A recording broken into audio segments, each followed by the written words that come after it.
በመላው ዓለም ለምትገኙ የኢትዮ ቨርቴክስ ሚዲያ ተከታታዮች በሙሉ ሰላም ለእናንተ ይሁን። በዛሬው ዜናና የመረጃ ጊዜ ሁለት ከአሜሪካ ኑሮና ከኢሚግሬሽን ጋር የተያያዙ ሰበር ዜናዎችና መረጃዎችን ይዤ መጥቻለሁ። አንደኛ፣ በአሜሪካ ትውልደ ኢትዮጵያውያን ጭምር የተሳተፉበት በታሪክ ታይቶ የማይታወቅ በሚሊዮን የሚቆጠሩ ዜጎች የስደተኞች መባረር ይብቃ፣ የኑሮ ውድነት ይስተካከል፣ የኢራን ጦርነት ይቁም በሚል አጀንዳ ታላቅ የተቃውሞ ሰልፍ በፕሬዝዳንት ትራምፕ ላይ አካሄዱ።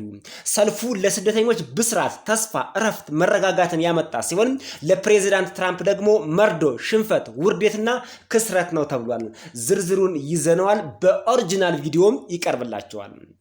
ሁለተኛ፣ የፕሬዝዳንት ትራምፕ አስተዳደር ሀበሾችን ጨምሮ 26 ስደተኞችን ወደ ካሜሮን ዲፖርት አደረገ። በአሜሪካ የኢሚግሬሽን ኬዝ የጠፋችሁን ወገኖቻችሁን የምታገኟቸው አሁን ካሜሮን ይሆናል ማለት ነው። ዝርዝሩን አዘጋጅተነዋል። የዩቲዩብ ቻናሉን ሰብስክራይብ አድርጋችሁ የደወል ምልክቷን በመጫን ብቻ ይሄን ዜናና መረጃ ለራሳችሁ አድርጉ፣ ውሰዱ። እኔ ደግሞ ዜናውንና መረጃውን ለናንተ በሚመጥን ብቻ ሳይሆን በሚጠቅም መልኩ አዘጋጅቸዋለሁ። አብረን እንከታተለው። በድጋሜ ሰናይ ቆይታ። ወደ ቀዳሚው ዜናና መረጃ ስናመራ በአሜሪካ ትውልደ ኢትዮጵያውያን ጭምር የተሳተፉበት በታሪክ ታይቶ የማይታወቅ በሚሊዮን የሚቆጠሩ ዜጎች በፕሬዝዳንት ትራምፕ አስተዳደር ላይ ታላቅ የተቃውሞ ሰልፍ አካሄዱ። ከ30 በላይ በሚሆኑ የአሜሪካ ዋና ዋና ግዛቶች የተካሄደው ይህ ሰልፍ በፕሬዝዳንት ትራምፕ አስተዳደር የኢኮኖሚ፣ የጦርነትና የኢሚግሬሽን ፖሊሲ ላይ ያለውን ክፍተት ለመቃወም ታልሞ የተዘጋጀ ነው ተባለ።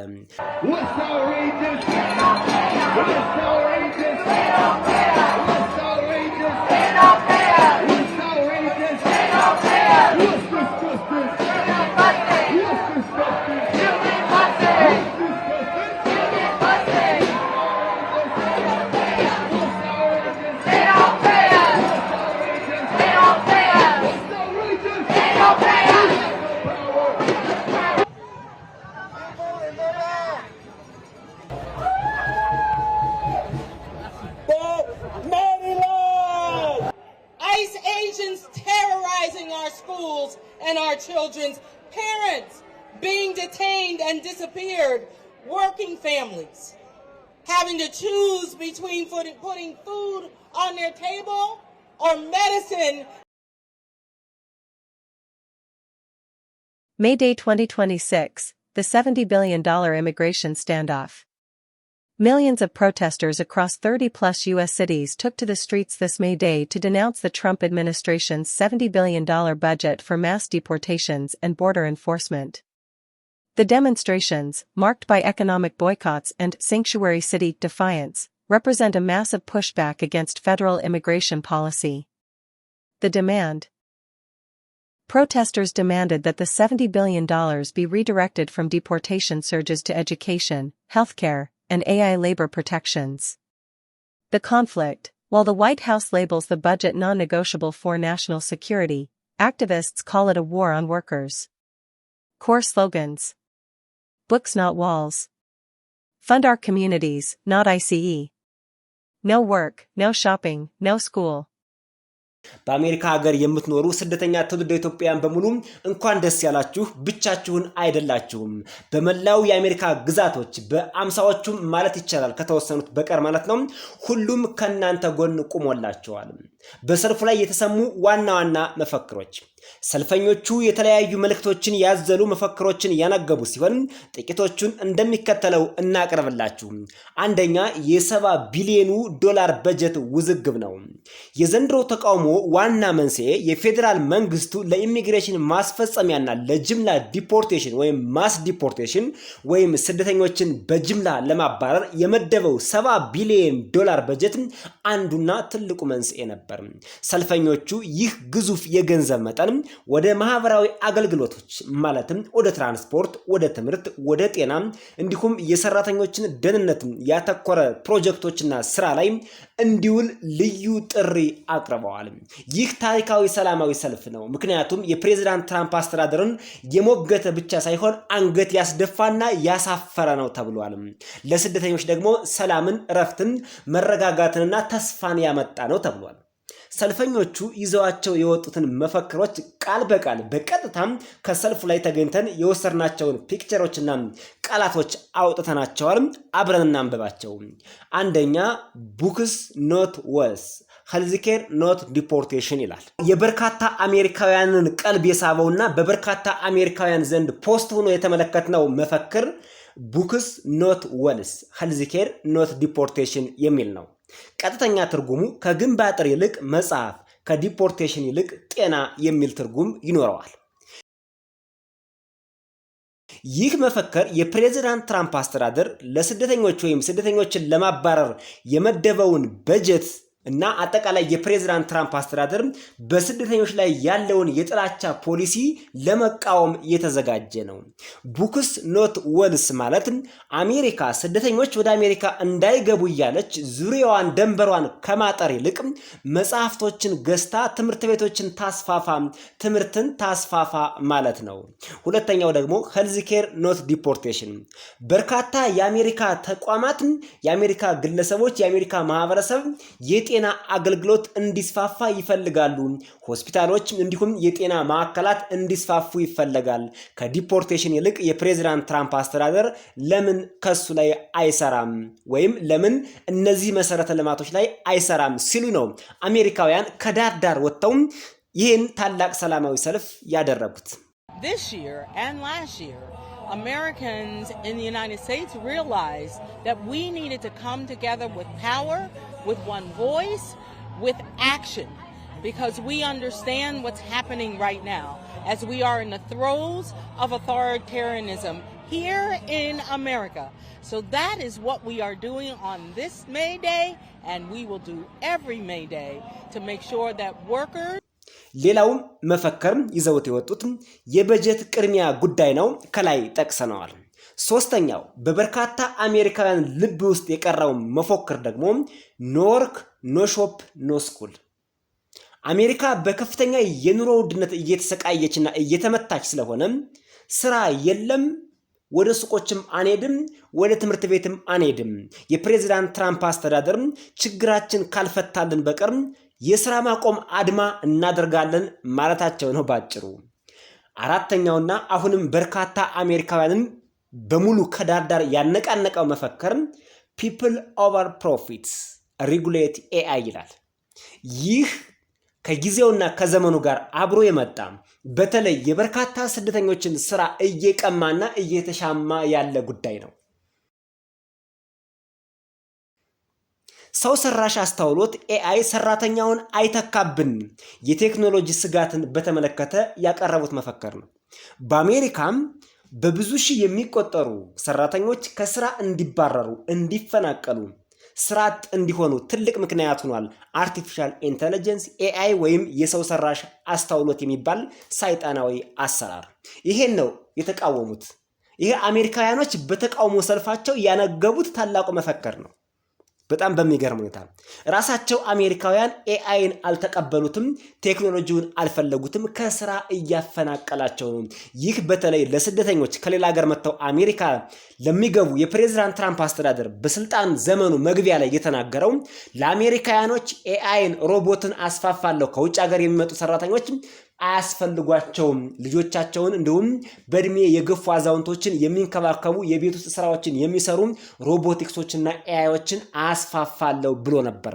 ይሄ ነው የፕሬዝዳንት ትራምፕ አስተዳደር ፖሊሲ አጠቃላይ ከጅምሩ እስከ መጨረሻው ድረስ ለስደተኞች ለኛ አይመቸንም፣ አልተመቸንም፣ ወደፊትም ሊመቸን አይችልም። ሌላው አሁንም በበርካታ አሜሪካውያንና በዓለም አቀፉ ማህበረሰብ ዘንድም ታላቅ ተጽዕኖ የፈጠረው መፈክር our tax dollars for peace not war ይላል። የኛ የግብር ከፋዮች ገንዘብ ለጦርነት ሳይሆን ለሰላም ይዋልም። ይህ ደግሞ አሜሪካ በኢራን ወይም በመካከለኛው ምስራቅ የምታደርገውን ጦርነት እንድታቆም የሚያስገድድ መፈክር ሆኖ ተገኝቷል። አሜሪካውያን ናቸው ከዳዳር ተንቀሳቅሰው ይሄን መፈክር ይዘውት የወጡት። ሌላው ፕሮቴክት አወር ኔይበር ይላል። ይሄ በጣም የሚገርም ነው። ጎረቤቶቻችን እንጠብቅ። እነማን ናቸው ጎረቤቶች ሲል ብዙ ሰው ጥያቄ ሊፈጥርበት ይችላል። ስደተኞችን ነው፣ እኛን ነው፣ ጎረቤቶቻችን ነው የሚሉን እኛንን። ቃላቱን ከዚህ በኋላ በነገራችን ላይ ስደተኛ የሚለውን ቃል አንጠቀመውም፣ ሌላ ቃል እንፈልግለታለን። አሜሪካውያኖች ምንድን ነው ያሉት? ጎረቤቶቻችን ነው የሚሉን። ስደተኛ ብለው አይጠሩንም፣ ጎረቤቶቻችን ነው የሚሉን። በጣም እኮ የሚገርም ነው። ጎረቤቶቻችን እንጠብቃለን አሉ። ስደተኞችን ለመደገፍ የቀረበ መፈክር ነው። በተለይ ይሄ መፈክር የቀረበው ሳንክቹዋሪ ሲቲ ተብለው በሚጠሩት በአሜሪካ አይ ቲንክ ሚኒሶታ አንዷ ናት፣ ኒውዮርክም የዚህ አካል ሳትሆን አትቀርም፣ እንዲሁም ደግሞ በካሊፎርኒያ ያሉ ይዘውት የወጡት መፈክር ነው። ጎረቤቶቻችን ብለውናል። በጣም ደስ የሚል ነገር ነው። ምክንያቱም አሜሪካውያን እንደ ደቡብ አፍሪካ አይደሉም። ደቡብ አፍሪካውያን ትውልደ ኢትዮጵያውያን በጠራራ ፀሐይ እየገደሉ ሱቆቻቸውን እየዘረፉ የታሪክ ጠባሳ ጥለው አለፉ። እንደ ደቡብ አፍሪካ በኢትዮጵያ ላይ የተጫወተ የለም። የኔልሰን ማንዴላ ሀገር ኢትዮጵያ ለደቡብ አፍሪካ ያተረፈችውን ወይም ያበረከተችውን ነገር ዓለም ያውቀዋል። የአፍሪካ ህብረት መቀመጫ የሆነችውን የነጻነት ተምሳሌት የሆነችውን ኢትዮጵያውያንን በጠራራ ፀሐይ በሽጉጥ እየገደሉ ከደቡብ አፍሪካ አባረሯቸው፣ ገንዘባቸውን ዘረፏቸው። አሜሪካውያኖች ግን እንደዛ አይደሉም። አሜሪካውያኖች ግን በተቃራኒው ጎረቤቶቻችን ናችሁ አሉን። ሌላው የኑሮ ውድነት ይቁም የሚል መፈክር ይዘው ወጥተዋል አሜሪካውያኖች። በአሜሪካ ምድር በአሁኑ ሰዓት ትልቅ ቻሌንጅ የሆነው የኑሮ ውድነት ነው። በየትኛውም ዓለም ካለው የኑሮ ውድነት የአሜሪካ ይብሳል ነው የተባለው።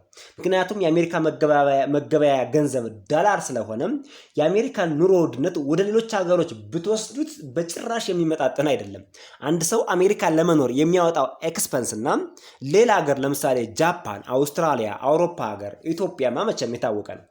እነዚህ ሀገሮች ላይ ሂዶ ቢኖር የሚያወጣው ገንዘብ ከአሜሪካ ከሚያወጣው ጋር የሚገናኝ በጭራሽ የሚወዳደርም አይደለም ተብሏል። በሁሉም ሀገሮች የኑሮ ውድነት አለ። ግን አሜሪካ ደግሞ መገበያያው ዶላር እንደመሆኑ መጠንና በሌሎች ሀገር ገንዘብ ሲታይ ኢትዮጵያም አሁን የኑሮ ውድነት አለ ተብሎ ህዝቡ ይጨነቃል። በጭራሽ ከአሜሪካ ጋር አይገናኝም። በጭራሽ አይገናኝም። አሜሪካ በትንሹ እንደው ትንሽዬ ቤት በአሜሪካ ዶሰስ ያለች ቤት 1400 ነው ኪራያ። 1400 የአሜሪካ ዶላር አስቡት። ወደ ኢትዮጵያ ቀይሩት እስኪ። እንደ ደግሞ በጣም ዝቅተኛ ቤት ከተባለ ደግሞ $1000 ነው። እሱን ወደ ኢትዮጵያ ቀይሩት። 154,000 ወይም 160,000 እስከ 170,000 ነው ማለት ነው የቤት ኪራይ ብቻ ለመኖር ፎር ሰርቫይቫል የሚሆን ቤት ማለት ነው። ኢትዮጵያ ውስጥ መቼም ለመኖር 170,000 የሚከራይ ቤት ሰምተንም አናቅም፣ ይኖራልም ተብሎ አይታሰብም።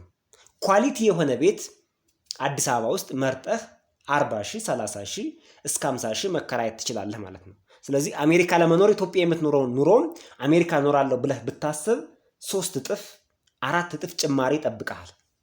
ስለዚህ የአሜሪካን የኑሮ ውድነት የማይታሰብ ነው። በጣም ከባድ ነው። በርካታ ትውልደ ኢትዮጵያውያን እዚህ አሜሪካን ሀገር ያሉትን እየፈተነ ነው። በአሁኑ ሰዓት እየፈተነ ነው። ሌላው በኢራንና በመካከለኛው ምስራቅ ለሚካሄደው ጦርነት የሚወጣው ቢሊዮን ዶላር ለሀገር ውስጥ የኑሮ ውድነት ማቃለያ ለምን አይውልም ብለው ጠየቁ አሜሪካኖች። እውነታቸው ነው። በቢሊዮን አሁን ቢሊዮን አልፈዋል የአሜሪካ በጀት ኢራንን ለመዋጋት። ለምን ይሄ በጀት አሜሪካውያንን በኑሮ ውድነት የሚሰቃዩትን ለድጎማ ለምን አይውልም ብለው አሜሪካውያኖች እየሞገቱ ነው። የኢራንን ጦርነት አልፈለጉትም። በነገራችን ላይ ከ60% በላይ የሚሆኑ አሜሪካውያን የኢራንን ጦርነት ተቃውመዋል። በሚገርም ሁኔታ አልፈለጉትም። ፕሬዚዳንት ትራምፕ በኢራን ላይ ያወጁት ጦርነት በአሜሪካውያን ዘንድ ብቻ ሳይሆን የዓለም አቀፍ መንግስታትም አልደገፉትም። የአውሮፓ ህብረት በሙሉ አልደገፈውም። ኔቶ አልደገፈውም። የኔቶ አባል ሀገራት አልደገፉትም። የአረብ ሀገራት በተወሰነ መልኩ ከትራምፕ ጎን ለመቆም ሞክረዋል። እነሱም ያዩበት አንግል ሊኖር ይችላል። ብቻ ይሄን ጦርነት አብዛኛው ዓለም ሰፖርት አላደረገውም ወይም አልደገፈውም ማለት ነው። ወደ ቀጣዩ ዜናና መረጃ አልፈናል። ወደ ቀጣዩ ዜናና መረጃ ስናመራም አሜሪካ ሀበሾችን ጨምሮ 26 ስደተኞችን ወዳልተወለዱበት ሀገር ዲፖርት አደረገች። ዲፖርት የተደረጉበት ሀገር ደግሞ ካሜሮን ነች። በአሜሪካ የዲፖርቴሽን ታሪክ ውስጥ የምናውቀውና የለመድነው አንድ አሜሪካ ውስጥ የሚኖር ግለሰብ ወይም አንድ አሜሪካን ሀገር ውስጥ የሚኖር የውጭ ሀገር ዜጋ የአሜሪካን የኢሚግሬሽን ፖሊሲ ጥሷል ተብሎ ሲታሰብ ወደ ተወለደበትና ወደ መጣበት ሀገር ይመለሳል ወይም ዲፖርት ይደረግ ነበር። አሁን እሱ ቀርቷል። አሁን ነገሮች በተቃራኒው ሆነዋል። ከዚህ በኋላ ዲፖርት ይደረግ ይሆናል ወይም ዲፖርት ሊደረግ ይችላል ብላችሁ የምትጠረጥሩት ወንድማችሁ፣ ጓደኛችሁ ወይም ዘመዳችሁ ወይም የምታውቁት ሰው የምትፈልጉትና የምታገኙት ኢትዮጵያ ውስጥ ሳይሆን ካሜሮን ይሆናል ማለት ነው። ዝርዝሩን ላስደምጣችሁ። የፕሬዝዳንት ትራምፕ አስተዳደር የሚከተለው አወዛጋቢ የኢሚግሬሽን ፖሊሲን ተከትሎ ኢትዮጵያውያንን ጨምሮ የአራት የአፍሪካ ሀገራት ዜጎች በዚህ ሳምንት ከአሜሪካ ተባረው ካሜሮን መግባታቸውን የዜና ምንጮች ዘገቡ። እንደ ኤኤፍፒ ዘገባም ረቡዕ ሚያዝያ 2026 በድምሩ 9 ስደተኞች የማዕከላዊ አፍሪካዊቷ ሀገር ካሜሮን መዲና ያውንዴ መግባታቸው ተዘገበ። ስደተኞቹ የኢትዮጵያ፣ የጋና፣ የአንጎላ፣ የኮንጎ ብራዛቪል ዜግነት ያላቸው መሆናቸው ታውቋል ይላል የስምምነቱ ዝርዝርና የሶስተኛ ሀገር ሁኔታ። ይህ የማባረር እርምጃ የተከናወነው በአሜሪካና በካሜሮን መንግስታት መካከል በተደረገ የሁለትዮሽ ስምምነት መሰረት ነው። በትራምፕ አስተዳደር እየተተገበረ ያለው ይህ አሰራር ወደ ትውልድ ሀገራቸው መመለስ የማይችሉ ስደተኞችን ወደ ሶስተኛ ሀገር መላክን ያካትታል ተብሏል። ስደተኞቹ ወደ ሀገራቸው የሚመለሱበት ሁኔታ እስኪመቻች ድረስ በተቀባይዋ ሀገር በዚህ ሁኔታ ካሜሮን ማለት ነው እንዲቆዩ ይደረጋሉ። ካሜሮን ይህንን ስምምነት ለመቀበል ከዋሽንግተን ዲሲ ወይም ከአሜሪካ የ300 ሚሊዮን ዶላር ክፍያ እንደምታገኝ ኒውዮርክ ታይምስ ዘግቧል። የፕሬዝዳንት ትራምፕ አስተዳደር ቂል ነው፣ የዋህ ነው ማለት ነው። ስደተኞችን ለማባረር ካሜሮን ስደተኞችን እንድትቀበል ለማድረግ 300 ሚሊዮን የአሜሪካ ዶላር ይከፍላል። 300 ሚሊዮን በጣም ግዙፍ ገንዘብ ነው። አስቡት። የሚባረሩት ሰዎች ደግሞ ቁጥራቸው 26 ነው። 300 ሚሊዮን የአሜሪካ ዶላር እስካሁን 26 ሰዎች ወደዚች ሀገር ዲፖርት ሆነዋል። 300 ሚሊዮን የአሜሪካ ዶላር ለነዚህ ሰዎች ከአሜሪካ ጥገኝነት ተላቀው ራሳቸውን የሚያስችል ቢዝነስ አሜሪካ ውስጥ መክፈት ይቻል ነበር። አስቡት። ለዛ ነው በርካታ ሰልፈኞች የፕሬዝዳንት ትራምፕ አስተዳደር የኢሚግሬሽን ፖሊሲ ችግር አለበት የሚሉት። ካሜሮን ደግሞ ይሄን ዶላር ስላገኘች እቀበላለሁ ብላም ፈርማለች ማለት ነው። ተደጋጋሚ በረራዎች ይላል። በአሜሪካ የኢሚግሬሽን ጠበቃ የሆኑት አልማ ዴቪድ እንደገለጹት ይህ አሁን የተከናወነ በረራ ከጥር ወር ወዲህ ለሶስተኛ ጊዜ የተደረገ የማባረር ጉዞ ነው ይላል። በዚህ ሳምንት የደረሱት 6 ሴቶችና 3 ወንዶች ቀደም ብሎ በተመሳሳይ ሁኔታ ተባረው ካሜሮን የገቡ 17 ስደተኞችን እንደሚቀላቀሉ ተገለጸ። በድምሩ እንግዲህ ይህን ታክል ቁጥር ያለው ዜጋ 26 የሚሆኑ ዜጎች ተባረዋል ማለት ነው። ካሜሮናዊ ጠበቃ ጆሴፍ አዋህ በበኩሉ እንደተናገረው ረቡዕ ዕለት 3ኛው የአውሮፕላን ያውንዴ መድረሱን ለዜና ወኪሉ አረጋግጠዋል። ያውንዴ የካሜሮን ዋና ከተማ ናት። 3ኛው አውሮፕላን ለሶስተኛ ጊዜ ማለት ነው ዲፖርቴሽኑ ከጠረ ወዲህ 3 አውሮፕላን የሞሉ ዲፖርቴሽኖች ወይም ግለሰቦች ካሜሮን ገብተዋል ማለት ነው። ቁጥራቸው 26 ያደረግነው ኢትዮጵያውያንን ብቻ ለይተን ስላወጣ ነው። አወዛጋቢው የትራምፕ ፖሊሲ ነው። የዶናልድ ትራምፕ አስተዳደር ወደ አሜሪካ የሚገቡ ስደተኞችን ቁጥር ለመቀነስና ህገወጥ የተባሉትን ለማስወጣት ጠንካራ እርምጃዎችን እየወሰደ ይገኛል። ይሁን እንጂ ስደተኞቹን የዜግነት መብት ወደ ሌላቸውና ከትውልድ ሀገራቸው ውጭ ወደሆኑ ሶስተኛ ሀገራት መላክ በሰብአዊ መብት ተሟጋቾች ዘንድ ከፍተኛ ትችትን እያስነሳ ይገኛል። ኢትዮጵያውያን ስደተኞችም የዚህ አዲስና አወዛጋቢ የኢሚግሬሽን ስምምነት ሰለባ መሆናቸው በስደተኞች መብት ተከራካሪዎች ዘንድ ስጋትን ፈጥረዋል። በቀጥታ የተጻፈ ነው እንግዲህ ኢትዮጵያውያንም የዚህ አወዛጋቢ ፖሊሲ ሰለባ መሆናቸው ተጠቅሶ ነው ዜናውና መረጃው የወጣው። ኤኤፍፒ አንደኛው ዜናውን የዘገበው ነው። እንዲሁም በአሜሪካ የኢሚግሬሽን ጠበቃ የሆኑት አልማ ዴቪድ ሌላኛው የዜና ምንጫችን ነው። ካሜሮናዊው የኢሚግሬሽን ጠበቃ ጆሴፍ አዋ ፍሩ እሱም በገለጸውና ባሳወቀው መሰረት ሌላኛው የዜና ምንጫችን ነው። ከ3 በላይ የሆኑ ታማኝ የሆኑ የዜና ምንጮች የቀረቡበትና ማስረጃ ያለው ዜናና መረጃ ነው ማለት ነው። ከዚህ በፊት እንደምታውቁት በእኛ ዩቲዩብ ቻናልም አንድ ጊዜ ዘግበንላችሁ ነበርና በተለይ ኢትዮጵያ ውስጥ ታዋቂ የፖለቲካ ፊገር የሆኑ ሰዎች በአሳይለም ኬዝ ስለገቡና የአሳይለም ኬዛቸው ገና አፕሩቭድ ስላልሆነ እነዚህ ግለሰቦች ዲፖርት የሚሆኑት ወደ ካሜሮን ነው ብለናቸዋል። ኡጋንዳም አለችበት በስምምነቱ አካል፣ ካሜሮንም አለችበት። አሁን ወደ ኡጋንዳ የተላኳሉ፣ ባለፈው ወደ ካሜሮንም የተላኳሉ ማለት ነው። ወደ ካሜሮንም የተላኳሉ። ስለዚህ ኢትዮጵያ ውስጥ የምታውቋቸው ስማቸውን መጥቀስ ባያስፈልግም ፕሮሚናንት የሆኑ የፖለቲካ ፊገር ያላቸው ነገር ግን ከኢትዮጵያ መንግስት ጋር ተቃውሞ አለን፣ ቅሬታ አለን ብለው ወደ አሜሪካ የገቡ ሰዎች እዚህ አሜሪካን ሀገር ሊቆዩ አይችሉም በምንም ታምር። ዲፖርት የሚደረጉት ወደ ካሜሮን ወይ ወደ ኡጋንዳ ነው ሊሆን የሚችለው ማለት ነው። 26 ትውልደ ኢትዮጵያውያን ወደ ካሜሮን ወይም ወደ ኡጋንዳ፣ ይሄ ካሜሮን ብቻ ነው፣ ወደ ኡጋንዳ ዲፖርት የሆኑት በስም ዝርዝር እነማን ናቸው የሚለው ይፋ አልሆነም።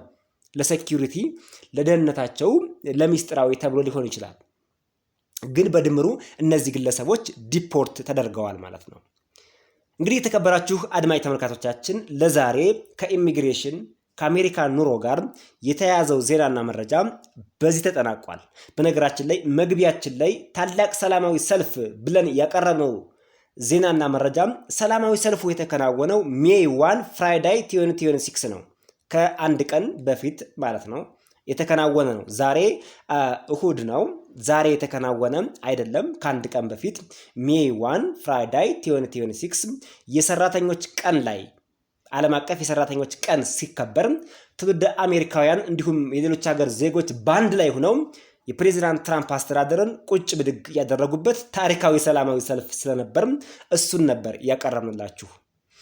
በሌላ ዜናና መረጃ እስከምንገናኝ ይህን የዩቲዩብ ቻናል ሰብስክራይብ አድርጋችሁ የደወል ምልክቷን በመጫን ብቻ ጠብቁን። ሌላ ምንም አታወጡም። እኛ ግን ይሄን ዜናና መረጃ ወደ እናንተ ለማድረስ ልፋቱ፣ ውጣውረዱ፣ ድካሙ ብዙ ነው።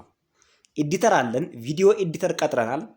ዜናዎችን ከአሜሪካ ከሁሉም ስቴቶች ለሚያደርሱን የካርድ እንሞላለን፣ የታክሲ እንከፍላለን። ዜናውን የማቀርበው ደግሞ እኔ ራሴ አለው። የዩቲዩብ ማኔጀር ደግሞ አለን። የምናወጣው ወጭ በጣም ከፍተኛ ነው በነገራችን ላይ። እናንተ ግን ያለምንም ኮስት ዜናውንና መረጃውን መውሰድ ነው። ለዚህ ለተደከመበት ለተለፋበት የዩቲዩብ ቻናል ግን ክሬዲት መስጠት ከአድማጮች ይጠበቃልና ክሬዲቱ ሰብስክራይብ ማድረግ፣ የደወል ምልክቷን አብራችሁ መጫን፣ ላይክ ማድረግ፣ ጠቃሚ የሆኑ ኮሜንቶችን መጻፍ የቻለ ቅን የሆነ ትውልደ ኢትዮጵያውያን የሰዎችን ድካም የሚረዳ ለሱ ደግሞ እንደነሱ አይነት አድማጭ ተመልካቾች ደግሞ ሱፐር ቻት፣ ሱፐር ስቲከር፣ ቻናል ሜምበርሺፕ፣ ታንክስ ጊቪንግ ማድረግ ይችላሉ። እናመሰግናለን በድጋሚ።